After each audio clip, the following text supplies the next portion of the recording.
dikatakan Tuhan itu mujizat, saya mungkin tidak ada di tempat ini. Beda tipis sama bapak saya, dari lahir saya Kristen, tapi saya tidak mengenal Tuhan. Saya baru mengenal Tuhan dengan benar di usia saya 46 tahun. Tapi bagi Tuhan tidak ada yang mustahil. Belum terlambat Tuhan bilang. Ya saudara ya, sampai hari ini kalau saya juga pikir-pikir, kok saya kuat ya? Saya tahu saya kuat ini bukan karena saya bisa ada 1 minggu di Jawa Tengah, saya bisa ada di Pekalongan, saya bisa ada di Solo. Dengan 1-2 hari saya berangkat dengan kendaraan apa saja saya jalani, saudara. Tapi yang terpenting kalau Tuhan suruh pasti ada mujizat. Amin. Amin. Beri kemuliaan kepada Tuhan Yesus.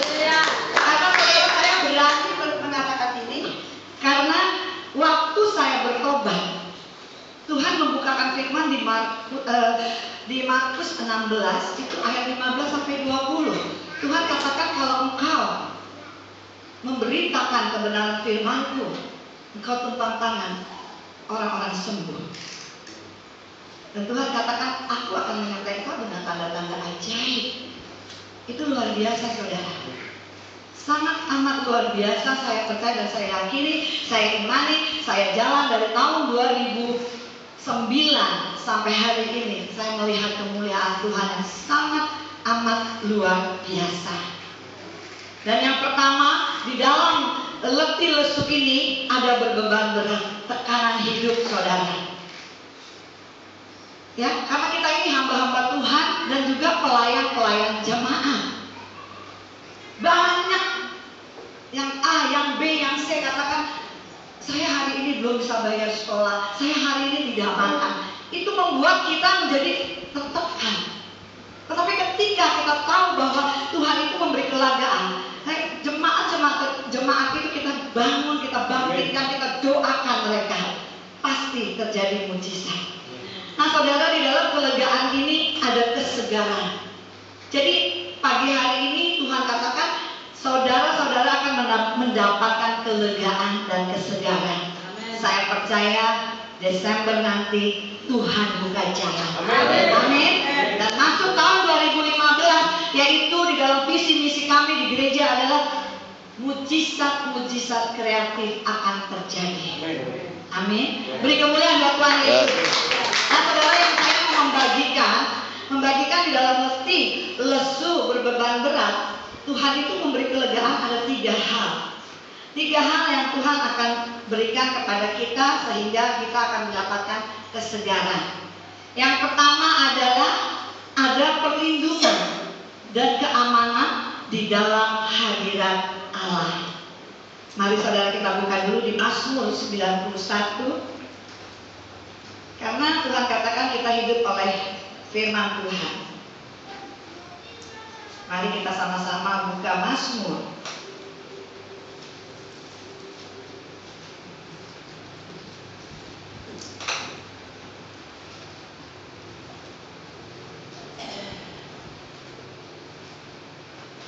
Mazmur 91 ayat yang pertama dan yang kedua. Tuhan katakan di sini adalah dalam lindungan Allah. Orang yang duduk dalam lindungan yang maha tinggi dan bermalam dalam naungan yang maha kuasa akan berkata kepada Tuhan, tempat perlindunganku dan kubu pertahananku, Allahku yang kupercayai. Amin. Amin. Jadi saudara, ketika kita percaya hidup kita serahkan kepada Tuhan, Tuhan itu akan bertindak. Nah, di dalam bertindak itu kita percaya bahwa bagi Tuhan tidak ada yang mustahil. Ketika kita percaya tidak ada yang mustahil, Tuhan katakan hari ini, saudara, hari ini Tuhan katakan Allah turut bekerja. Amin. Amin. Allah turut bekerja untuk mendatangkan kebaikan buat kita yang mengasihi Dia. Saya percaya saudara, kalau kita tidak mengasihi Tuhan, kita tidak ada di tempat ini. Amin. Kalau kita mengasihi Tuhan, jadi kita ada di tempat ini. Saudara, coba sebelah-sebelahnya tatap dengan mata.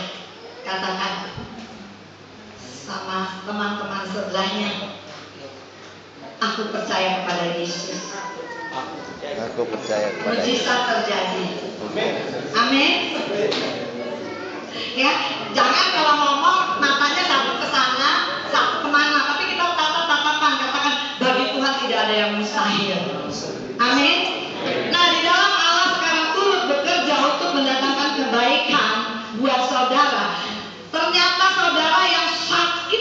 sembuhkan. Amin. Yang berbeban berat diberi kelegaan, Tuhan bilang. Yang susah dihiburkan. Yang tidak ada menjadi ada. Jadi bukan lagi bagi Tuhan tidak ada yang mustahil, itu pasti. Tapi yang lebih dahsyatnya, tidak ada yang mustahil bagi orang-orang yang percaya. Amin. Coba tos ke sebelahnya, percaya. Iya, rasakan hari ini ada kelegaan. Kalau nggak ada kelegaan, saudara, nanti Natalan, waduh, bisa diinfus ya. Tapi kalau ada kelegaan, saya percaya hari ini Tuhan katakan ada kelegaan, ada kesegaran. Amin. Bagi Natal nanti Tuhan siapkan semuanya. Amin. Jadi kemuliaan dan Tuhan Yesus. Saudara, di dalam Allah turut bekerja untuk mendatangkan kebaikan, saudara. Saya bersaksi pada waktu itu ada pujian mengatakan tiada yang mustahil bagi orang percaya bila Roh Allah turut bekerja di antara kita. Ya, jadi saya tahu, saya percaya bahwa Allah hari ini turut bekerja untuk saudara, untuk mendatangkan kebaikan. Amin. Nah, pada waktu saya mendengar firman pujian itu, tiba-tiba ada satu hamba Tuhan katakan, terima urapan ini. Dan waktu saya terima, saudara, waktu saya terima, saya jelas dengar Roh Kudus katakan begini. Pada waktu itu, kamu ingat, ada tempayan yang besar sekali waktu di Israel. Saudara, puji Tuhan, waktu saya ke Israel, saya pulang tahun 2012, saya katakan begini dengan Tuhan, Tuhan, aku masih mau rindu loh ke Israel. Dan tahun 2013 awal, saudara, saya bukan cuma ke Israel untuk mengikut, tetapi Tuhan angkat saya menjadi kepala dan berikat, bukan ekor. Tuhan memberikan saya sebagai ibu rohani, dan suami saya menjadi tour leader untuk kita ke Israel. Amin. Jadi tidak ada yang mustahil bagi Tuhan. Amin. Saya tidak sekolah Alkitab, saya bukan pendeta, tapi saya mau memberitakan firman Tuhan sehingga Tuhan mengikuti saya dengan tanda-tanda ajaib buat saudara-saudara dan buat saya. Amin. Nah, saudara, waktu saya memang di Israel itu, puji Tuhan, saya menjadi pembimbing rohani. Saya pegang tempayan itu. Tempayan itu besar sekali. Saya bilang, Tuhan, tidak ada yang mustahil. Ketika saya jamah tempayan ini, saya akan menjadi berkat buat banyak orang. Dan saya diberkati Tuhan berlimpah-limpah. Seperti Yabes berdoa. Yabes berdoa bahwa dia di hidupnya berkelimpahan. Dan sehingga tangan Tuhan menyertai dia, sakit penyakit malapetaka tidak akan pernah menimpa kami. Amin, saudara. Doanya didengar Tuhan. Amin. Puji Tuhan, saudara. Pada waktu saya tangkap, saya bilang, yes, saya terima urapan Tuhan. Tuhan katakan, kamu ingat waktu kamu pegang tempayan di Israel? Ya Tuhan, saya bilang, betul. Dan Tuhan katakan, bagi tempayan itu ke sebelah. Saya lihat sebelah saya lihat ibu pendeta saya. Dan saya katakan begini, Tuhan, kok saya yang dapat, kok saya mesti bagi ke sebelah? Tuhan bilang apa? Hidup kamu tidak boleh egois. Bagi. Amin. Dan akhirnya saya bilang, yes, saya bagi. Dan waktu saya bagi, Tuhan katakan, di dalam firman Yohanes 2, air akan menjadi anggur. Pertama Tuhan membuat mujizat. Dan saya katakan, thank you Jesus. Amin. Saudara, itu saya ada lagi di waktu itu ada di Sentul, saudara ya, ada hamba-hamba Tuhan besar, ada seminar. Dan waktu saya bilang amin, saya katakan kepada ibu gembala saya, Bu, tadi Tuhan katakan saya harus bagi tempayan ini kepada ibu. Saudara, dia menangis. Dia bilang, puji Tuhan, dia bilang, 1 minggu ini saya sedang mencari tempayan itu untuk gereja dibangun, karena kita sudah mendapatkan tanah gereja dengan harga yang mahal, dan Tuhan sudah kasih izinnya yang luar biasa, saudara. Itu dia di dalam perkampungan tapi dapat izin membuka gereja, walaupun bertahun-tahun mereka minta, saudara. Dan Tuhan minta dia memberi tempayan itu supaya ada dana-dana masuk. Dan puji Tuhan saudara, seminggu kemudian dia bilang, saya akan cari tempayan itu saudara. Tapi luar biasa, terjadi tempayan itu ada. Dan sampai hari ini gereja itu 4 miliar sedang dibangun. Beri kemuliaan buat Tuhan Yesus. Saudara, 4 miliar bukan satu uang yang kecil. Tapi nggak juga semua orang bisa menabur saudara, kalau tidak punya kasih. Dan saudara, akhirnya pada waktu amin, saya bercerita dengan dengan ibu gembala saya berterima kasih. Dan besok saudara, hari besoknya saya datang ke seminar itu, hari yang terakhir. Luar biasa saudara, Tuhan nyatakan apa yang dia bicara. Dia nyatakan kepada saya bahwa ada hamba Tuhan besar datang membawa 7 tempayan. Dan waktu saya melihat tempayan itu, saya bilang, wow, dahsyat kau Tuhan, luar biasa. Engkau mengatakan cuma dari suara, tetapi saya percaya firman ini akan digenapi. Dan ada 7 tempayan itu, dan Bapak Gembala ini berbicara tentang Hana, air menjadi anggur. Saya tangkap dalam nama Tuhan Yesus. Dan saudara, saya ingat Tuhan bilang kamu harus bagikan. Kamu gak boleh terima sendiri.